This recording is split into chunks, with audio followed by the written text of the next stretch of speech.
The Jesse Blake Sports Report with Jesse Blake. Welcome to the Jesse Blake Sports Report, whether this is your first time here or your last time here or somewhere in between. I appreciate that you are here right now so that we can discuss the lack of good quarterbacking in the National Football League. So I did the unthinkable today. I did the thing. I made a power ranking. It's really just a tier list. It's 5 tiers, and I put all of the quarterbacks going into the Week 12 season, Week 12 slate of games into 5 different categories. And doing this exercise, I learned that there is a lot of mediocre quarterbacking going on in the National Football League. And it wasn't just this exercise. This exercise really hammered the point home for me. But throughout the course of the season, you could kind of see it coming. 10 different rookie quarterbacks have started this year so far. 48 different quarterbacks all season long have started. 48 different QBs have started for all of the teams. And the record in a non-strike year, so a year where they didn't just have a whole bunch of quarterbacks filling in because the actual guys were on strike, is 66. And that number was set last year. And it's becoming a trend in football right now. And it's not a great trend because it seems like in the mid-2010s, there was an abundance of great quarterbacks. And I'm not talking regular great. I'm talking Hall of Fame level great, from Peyton Manning to Drew Brees to Tom Brady to Russell Wilson at his peak to guys like Andrew Luck, Matt Ryan even in his heyday. There were so many really, really, really good quarterbacks throughout the 2010s. And then now we're getting into the 2020s, and it seems like these last 2 seasons especially, there is an abundance of really bad quarterbacking. And I guess this is just where the league is going right now. But I want to go through my tier list, and I want to talk about kind of each guy. We'll go through them briefly. But that last category of where we got the bad quarterbacks at the end of in tier 5, it shows you go through all of these teams, and so many have settled on a starter that shouldn't be starting. And I don't think I've ever seen that before, where we have serious teams that are aiming for the playoffs, teams with winning records that are starting quarterbacks who should not be starting. One team in particular stands out to me the most because I watched that full game with a couple other games on a couple of the screens at the same time, and my eyes hurt because I could see the lack of connection that this quarterback has with his receivers and the offensive coordinator has with calling correct plays. And I'm talking about the Pittsburgh Steelers and Kenny Pickett, who is absolutely useless, and Matt Canada is absolutely useless at calling anything that'll get any kind of offense going. And that is a horrendous situation. And that's one situation across many situations in football right now where it's very similar. I look at the Jets. I'm getting into it right now. So let's just get to the tier list so I can actually talk about these different situations. And then after we do the tier list, we're going to do what's happening. And I'm going to get your comments from last episode where I got your regional blackout stories. There were some really good ones. So I'm going to read those to you guys. But let's get to this. So first category, I didn't name them. I usually like naming all the categories. So maybe we can do this together as we go through them. Lamar, Mahomes, Hurts, Goff, and Purdy. This tier 1, I'm going to call the I know you can get it done. I know you can win a Super Bowl. If you were my QB and I built a great team around you, I know we could go to the Super Bowl. Lamar, Mahomes, Hurts, Goff, and Purdy. Now, Mahomes, Hurts, you can't argue with that. They have done it. They have gotten to the Super Bowl. Mahomes has several. Hurts was there last year. He is fantastic at all moments. And if you need a 4th and 1, if you need a 4th and inches, there's no better QB in the league to call on than Jalen Hurts. And I think those two are cemented in any top category tier list of QBs you're making. Lamar Jackson, Baltimore Ravens. I think he sneaks into this tier because there's a lot of argument that he should be in the second tier with a couple other QBs. And that second tier I'm calling the I think you can get it done. You just got to prove it to me, but you're elite is what I'm calling category 2. Lamar, if you think about it, if you squint hard enough, should be in that second tier. But if you take a step back and you say, look at all that they've done this season and how dominant the Ravens have been on the offensive side of the ball. This is going to be the year they win a playoff game. This is the year they're going to win a couple rounds, and I can easily see them in that AFC title game. And they got an outside shot at the Super Bowl, and I believe in Lamar Jackson. I believed in him going into this season. I think all of that contract stuff was a distraction, and now that is all out of the way. And every single week, I'm impressed by the Baltimore Ravens, and I would think it's a disservice to leave him out of that top category. Now, Jared Goff, Brock Purdy, excuse me, Brock Purdy doubters. Brock Purdy had one of the most impressive games on Sunday. And that was the game where it's like, we need a Purdy game. We need a game where he's doing the 300 yards, no interceptions, couple touchdowns. And it's not just handing it off to Christian McCaffrey and Brandon Ayuk and all of the weapons. And George Kittle is doing his thing. And Debo's out there running wild. We need the Purdy game where he's the standout star. And we saw that on Sunday. And there's no doubts in my mind with the weapons around Purdy that Purdy is an elite quarterback and can lead the San Francisco 49ers to a Super Bowl. There's a reason they are the Super Bowl favorites because of everybody around Purdy, but because Purdy is such a great game manager and he can handle the situation. I think he needs to be in the top conversation of any QB conversation in the league. And now Jared Goff, the last quarterback in this first category. There's a wonderful article written about how Jared Goff had the worst game of his life in the Super Bowl in 2018 when he took the Rams to the Super Bowl. And that's why he gets the first category distinction. Is one, if you'll see how I'm doing this, I believe in the teams around the quarterbacks matter. That is entirely in play. It is not we're dropping the QBs into all the same situation. This isn't, hey, Zach Wilson gets to play with the 49ers offense. No, this is Purdy around the weapons that they have. Jared Goff around what the Lions have is elite. The Lions are one of the most underrated elite teams in the league right now, but they do have a lot of qualities of the second category in that we need to see you get it done. But Jared Goff has been in that situation, but he did not get it done in the situation, but he did get to the situation, the Super Bowl. He got to the Super Bowl and then he had his worst game ever. That's a man who's been there, hasn't done that. I think the been there squeaks him into the upper tier, and the Lions as a whole cements his spot in tier number 1. Tier number 2, Josh Allen, CJ Stroud, Dak Prescott, Tua Tagovailoa. That was a first time go. Usually I got to retake Tua Tagovailoa. That wasn't that good. But I got it the first time there. Yay, go me. Dak, we all know Dak. I don't need to go deep on Dak.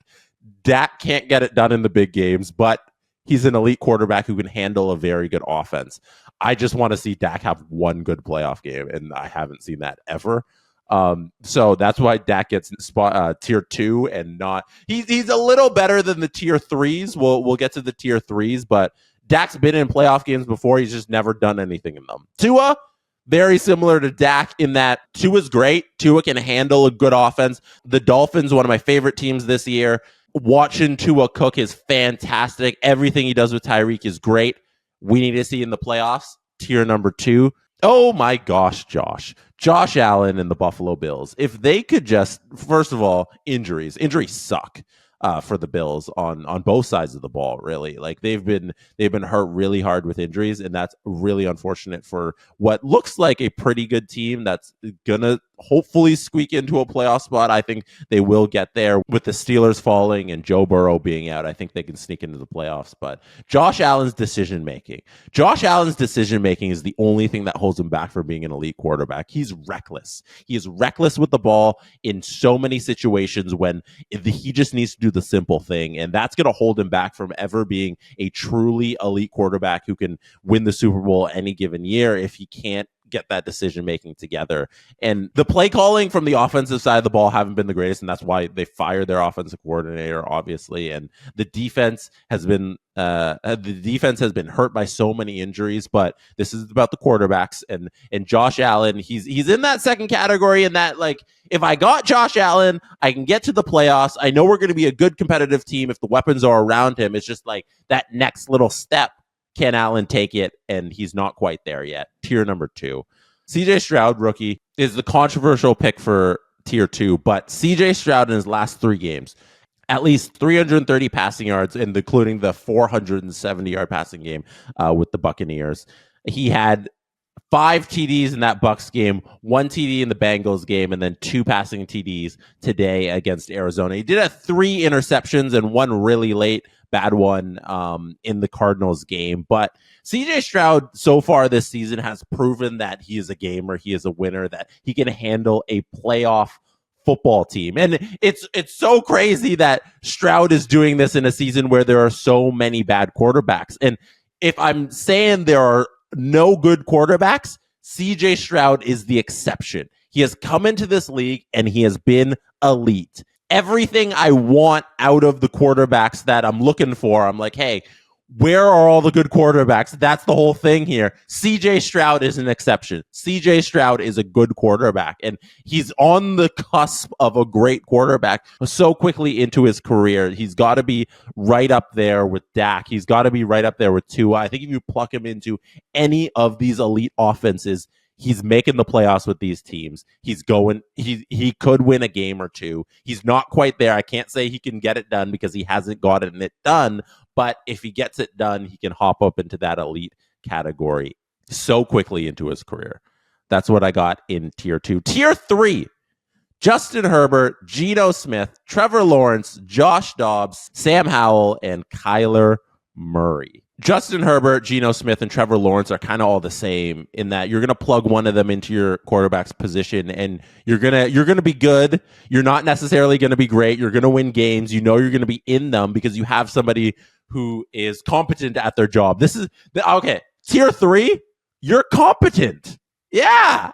Hey, you're competent at your job and you could be better. There we go. Tier 3 is you're competent, could be better. Justin Herbert, so good. There's room to grow. We've been waiting for elite Herbert to emerge for so many years.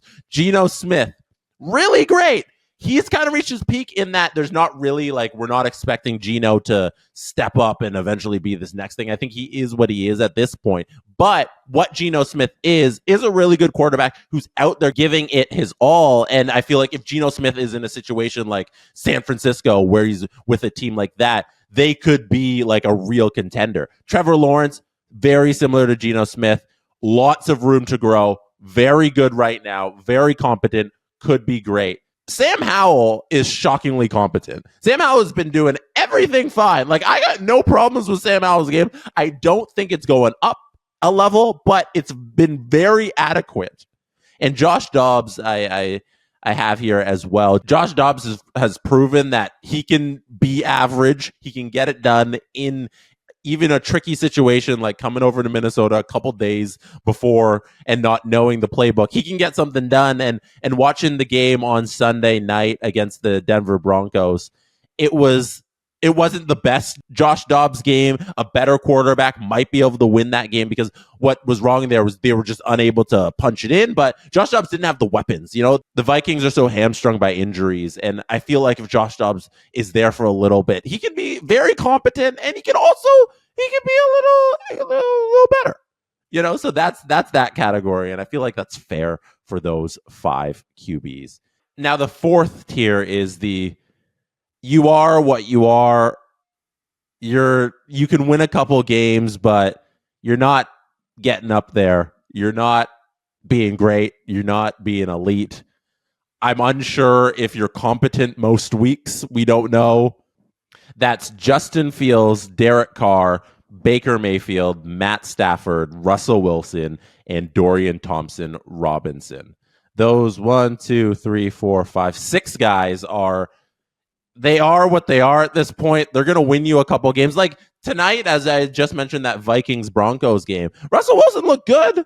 Russell Wilson cooked at times, Broncos country, let's ride. Russell Wilson got out there and he did a thing. He won a game. He led a last minute drive down the field and he got a great catch by Sutton in the last minute. Fantastic. Way to go, Russell Wilson. But Russell Wilson is what he is at this point. You know, he's not getting better. He's the early season Russell Wilson and last year's Russell Wilson is what you're getting for most of the season. And either you're going to have these little peaks of when he does something against a team like the Vikings, and all the guys on this list is, hey, yeah, Justin Fields is going to win a couple of games. He's going to have some really good games where he's like running like crazy and he's going to win. He looks really good. But at the end of the day, he's just Justin Fields, and he's never going to be that Super Bowl winning quarterback for you. Derek Carr falls in that category. Baker Mayfield is just a plug and play quarterback. Like, he's going to be the most average at all times. Matt Stafford, I think I'm being a tad disrespectful to.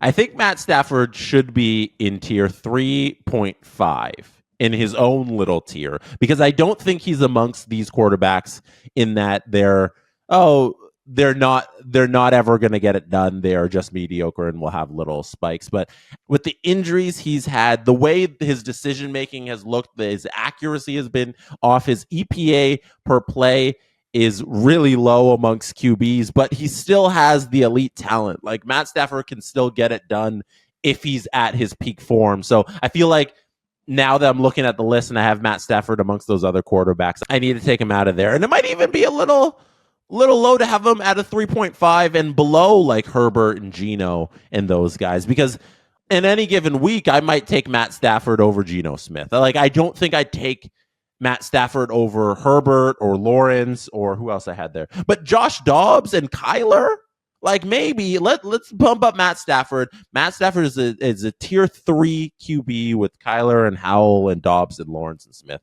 I had him a little too low. That is a Super Bowl winning quarterback with a great arm who makes poor decisions at times and has a lot of injuries in the very recent past. So, but if it comes down to one game, I might take Matt Stafford over a guy like Sam Howell. So I feel like he should be in tier 3 and not tier 4. So let's switch that around. Tier 5. Tier 5 is where we get to the whole purpose of this show. And that is, there are so many bad quarterbacks.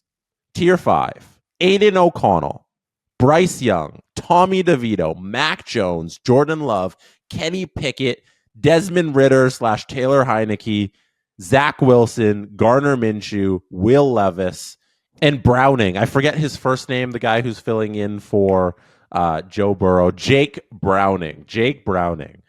That is, 1, 2, 3, 4, 5, 6, 7, 8, 9, 10, 11. That's 12 quarterbacks on 11 teams where you could say none of those guys are any good and are entirely replaceable. Now, some of that is because this season we've lost Anthony Richardson, Aaron Rodgers, Kirk Cousins, Daniel Jones, Joe Burrow, and Deshaun Watson. Those are very good quarterbacks that we've lost, and the injuries have really piled up this year. And I don't know if there's a way to protect the quarterback any more than football is doing right now, because there are so many rules to protect the quarterback. But those are some really good QBs that are out, and because of that, we have this collection of quarterbacks that aren't good at all. Like, right from Zach Wilson is an abomination to the position, and it was great to see him finally get benched in the third quarter today by Saleh. Kenny Pickett, as I mentioned off the top, Kenny Pickett doesn't know how to connect with any of his receivers. It doesn't help that the offensive coordinator there can't call a play to save his life, but Kenny Pickett doesn't make it any better. If you want to see a team try and win with 80 passing yards every single week, go watch the Pittsburgh Steelers. Jordan Love has had so many years in this league to prove that he can be an elite quarterback, and he's never been able to do that. Gardner Minshew was a backup who is now starting. Mac Jones is not a starting quarterback. Like, I'm waiting for Bill Belichick to fire Mac Jones into the sun. There's another QB who's had many years trying to be an elite quarterback and has never stepped up, and you can only get so many kicks in the can. And if you go down the list, Aiden O'Connell isn't a starting quarterback. There's somebody who's starting because Jimmy Garoppolo went out, who I forgot to mention on the list of quarterbacks who have gone out. Jimmy G is another one. And the NFL has an injury problem and a talent problem. I don't know how you solve either of these things. I usually come here with some sort of solution to this. Like, hey, this is the issue, and here's some solutions and how we move forward. But I think it just might be a cycle. I think right now looking at this list, looking at this final tier of you're not good and I don't know what to do about you. You don't have to be starting tier 5. It's just this is the cycle we're in. We're in the cycle of a lot of season-ending injuries to good QBs has led to a lot of garbage quarterbacks. And the talent that is supposed to rise up in the next generation that is supposed to come along, Kenny Pickett, Jordan Love, Zach Wilson, the three that stand out the most to me have not stepped up. Those guys were highly touted, have gotten plenty of runway, and I've seen nothing out of them. And it's a little disappointing because obviously the quarterback play is where you get a lot of the excitement out of the game. And we've seen game totals shrink this year because of this and lack of offense, because of the lack of talent on the offensive end. So I don't have any solutions. If you got solutions in the comments, if you agree with my tiers, if you disagree with where I've placed guys, let me know. We'll get to your feedback on the next episode on Thursday. But today, that's it for the QB Talk today. Let's get to what's happening, where I tell you what's happening with you because you've reached out to me, and I tell you what's happening on SDPN. So I want to get to some feedback from last episode where I talked about regional blackouts, specifically in the NHL, but regional blackouts across pro sports. Here is some of your reaction. Hockey Hobo 89 said, "What bugs me the most is they don't even put anything else on the channel. Just an image basically saying to get lost. Why can't we stream all Canadian teams in Canada?" That's so true. I've never even thought of that. That was the first one I wanted to go to because Hockey Hobo, you make a great point. Why don't they just show other programming? Why do they have to show this is blacked out? Why can't they just show the games in the regions that they can show it, and then in the other regions, they show something else? That's such a great point. This is from Canuck Head. Being a Canucks fan in Calgary is very frustrating. Been a few times Sportsnet forgot to switch a Canucks game off until the end of the first period. They should make these games available if the local team isn't playing. This is from Nathan. I wanted to watch Lightning versus Canadiens game in Montreal from Vancouver the other day. I could not watch the game, but somehow could watch Sabres New York Rangers. Stupid that I can watch two American teams play, but not a Canadian team. This is from Michael Boyle. Michael says, I think the NHL is completely unprepared for the fact that all the big national Canada-US cable money is going away. They have to be selling international streaming rights with no restrictions on the MLS model, which involves shared risk and reward. It's not going to be one big number. That rights holder then has to work with the teams individually on some kind of co-marketing program with duplicate streaming. The big issue is that it's going to take time to tweak the model to generate something approaching the revenue they get from Rogers or whoever else. The time is now to get going on this. I 100% agree that they need to move to just something more creative than selling it to regional broadcast cable networks and all that stuff. We need to enter the next era of TV watching and sports TV watching. This is from Trevorth1. This last one I'll read. Trevor says, hey, Jesse, I live in Anchorage, Alaska, and can't watch Seattle Kraken games on ESPN Plus because I'm in the region for Seattle local broadcast coverage. Only 2,200 miles away from Seattle. No big deal, right? It feels like I'm spending money to not watch the team I cheer for. It's an embarrassment on the league to side with failing business models instead of siding with fans that keep them in business. And there's so many stories like that of people just like, this makes no sense.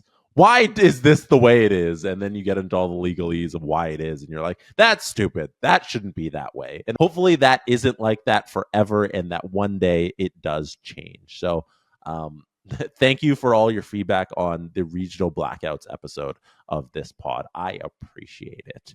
And update from SDPN, the CJ Show and the Steve Dangle podcast will be out on Tuesday of this week because we have hosts from both of those shows flying back from Sweden on Monday. So they will not be around to record on Monday. So look out for those new episodes on Tuesday. Go subscribe to the SDPN YouTube channel. We are closing in on 100,000 subscribers, and we're going to have some fun stuff coming for you when we reach 100. We're about 5K away, I believe. I think we passed 95. I got to check that number. But yeah, go subscribe to the SDPN YouTube channel. Like this video if you liked it. I appreciate that you have been here watching the Jesse Blake Sports Report. That is it for me today. Thank you for being here. You could have been anywhere in the world, but you chose to be watching or listening to this podcast right now, and I appreciate you for that. I will see you again on Thursday, where I may talk a little about the Columbus Blue Jackets and how they've scratched Patrick Laine and how everything is a mess in Columbus. So maybe something else. I don't know. I haven't decided yet. All right. I'll see you on Thursday. Good night from Toronto. And that is how it's done. The Jesse Blake Sports Report with Jesse Blake. Jesse Blake, the guy that likes to hear his name twice in one sentence. Sure, I know him. No, he doesn't have an ego at all.